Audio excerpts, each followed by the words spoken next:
So let's go back to the mental health Yeah, aspect.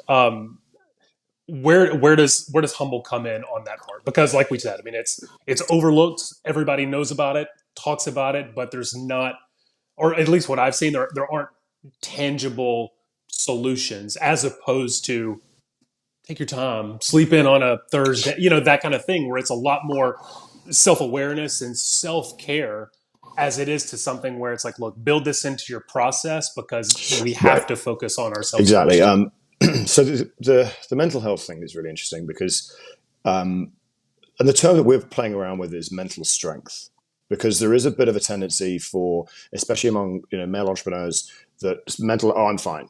Like people, men don't tend to reach out for help as much as women do. Like the stats show it. That's why you see Yeah. so many more homeless men than women, because they don't ask for help, Interesting. and especially in the UK, and it's a problem here as well. The there's this. So how are we tackling mental health?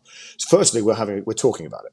Like we're making it from day one. Like it doesn't have to be horrible. Other people are going through it as well. It isn't the kind of eat, pray, love side of things that people will like immediately expect. Go and run yourself a bath, and that's not what we're talking about.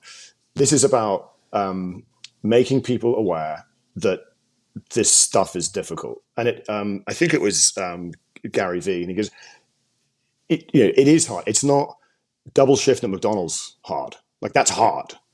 This is difficult, and he makes a very good point that I think it's him.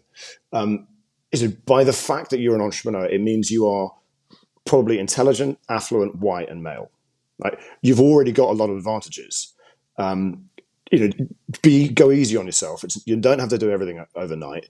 You don't have to look at these BS stories of people coming up with an idea and selling their app in 3 days.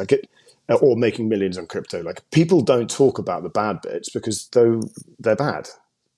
So we're trying to overtly throughout the experience, throughout the modules, it's more than take a break and be nice to yourself. It's be realistic with your investors, with your customers, with your team. Like to set the pace and don't